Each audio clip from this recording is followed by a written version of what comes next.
नमस्कार, मेरा नाम अनूप नारायण सिंह है और आप बिहार टॉक के डिजिटल प्लेटफॉर्म को देख रहे हैं। बिहार में जातीय सर्वे की रिपोर्ट आने के बाद बिहार के मुख्यमंत्री नीतीश कुमार परेशान हैं और उनकी ये परेशानी यूं ही नहीं है। बिहार में इससे पहले नीतीश कुमार ने एक बड़ा कदम उठाया था और बिहार में शराबबंदी कानून लागू किया था। शराबबंदी कानून को लागू करवाने के लिए उन्होंने सर्वदलीय बैठक बुलाई थी और सभी दलों ने इसके लिए बतौर नीतीश का समर्थन भी किया था। पर शराबबंदी कानून का जो हाल है वो नीतीश के लिए गले की फांस बना हुआ है। ठीक उसी के तर्ज पर अब जातीय सर्वे की रिपोर्ट आने के बाद नीतीश कुमार परेशान हैं।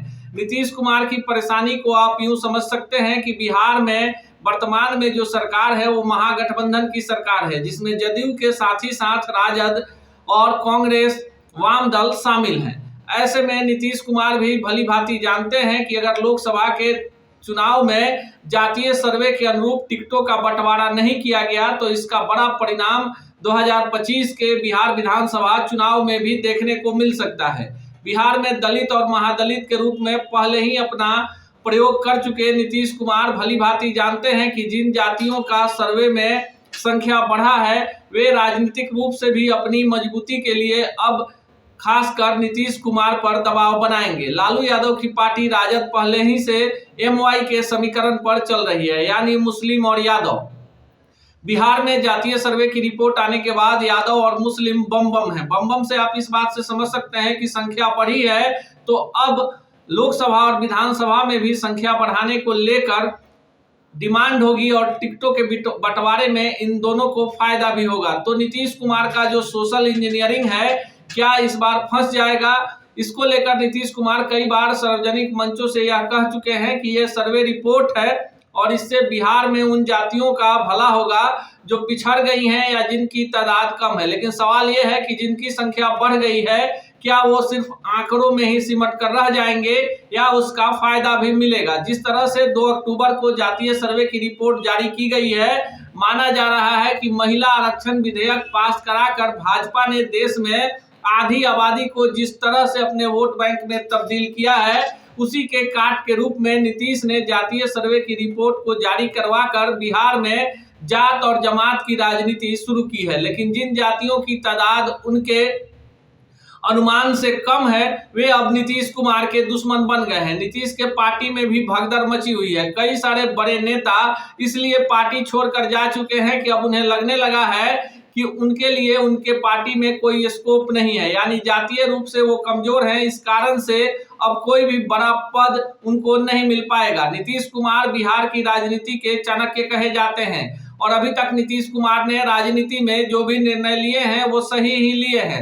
लेकिन इस बार नीतीश कुमार अपने ही जाल में फंसते हुए नजर आ रहे हैं। राजद बम बम है इसलिए कि राजद के पास एमवाई का समीकरण है, कांग्रेस के पास कुछ पाने और खोने के नाम पर नहीं है। इस कारण से कांग्रेस राजद और जदयू के बैसाखियों के सहारे सत्ता के गलियारे में जिस मुकाम पर है उस मुकाम पर खड़ी रहेगी। वाम दलों का प्रभाव भी कुछ एक लोकसभा और विधानसभाओं तक ही सीमित है। जिस तरह से बिहार में भाजपा ने पूरे लोकसभा और विधानसभा क्षेत्रों में तैयारी कर रखी है, ऐसे में माना जा रहा है कि भाजपा नीतीश कुमार के ही चाल से उन्हें मात देने के लिए बड़ा गेम करेगी और ऐसे में नीतीश कुमार इस बार काफी असहाय नजर आ रहे हैं। नीतीश कुमार की पार्टी लोकसभा में 16 सांसदों के साथ बिहार में दूसरे नंबर पर है, लेकिन विधानसभा में उनकी स्थिति नंबर 3 की है। भले नीतीश कुमार मुख्यमंत्री हैं पर अकेले निर्णय लेने में सक्षम नहीं है। राजद के दबाव में ही उन्हें निर्णय लेना पड़ रहा है। बोर्ड निगमों में अध्यक्षों और मेंबरों की नियुक्ति के बाद 20 सूत्री का मामला भी फंसा हुआ है। पार्टी के दर्जनों वरीय नेता इस जुगाड़ में है कि कब 20 सूत्री का लिस्ट जारी हो और उसमें उनका नाम हो। जिले में पार्टी का संगठन यानी जदयू का संगठन भी अब पहले जैसा नहीं रहा है। गुटबाजी चरम पर है और नीतीश कुमार खुद को कहीं ना कहीं असहज महसूस कर रहे हैं। इसी कड़ी में नीतीश कुमार ने कई पुराने साथियों से संपर्क साधा है और उन्हें वापस जदयू में बुलाने के लिए कोई भी कुर्बानी देने को तैयार है। आनंद मोहन से लेकर जीतन राम मांझी और उपेंद्र कुशवाहा तक पर डोरे डाले जा रहे हैं। लेकिन क्या नीतीश पहले वाले नीतीश रह गए हैं? ये सवाल आज बिहार की जनता ही नहीं उनके पार्टी के कार्यकर्ता भी पूछ रहे हैं। राजनीति में कोई किसी का सगा नहीं और ना ही कोई किसी का दुश्मन होता है। ऐसी परिस्थितियां में बिहार में जहां जात की बात पर ही वोट डाले जाते हैं, नीतीश कुमार का जातीय सर्वे उनके शराबबंदी कानून के समकक्ष नजर आता है। जहां कागजों में, फाइलों में शराबबंदी कानून तो है, पर माफिया राज समानांतर कायम हो गया है। शराबबंदी कानून की मार सबसे ज्यादा गरीब तबकों पर पड़ी है। जो लोग सलाखों के पीछे हैं या कानूनी पचड़े झेल रहे हैं, उसमें मध्यम वर्ग और निम्न मध्यम वर्ग के लोग ज्यादा है। लेकिन जो साधन संपन्न लोग हैं और जिनके आय में शराबबंदी कानून के बाद जबरदस्त इजाफा हुआ है, उनके खिलाफ पुलिस भी चाहकर कोई कार्रवाई नहीं कर पाती है।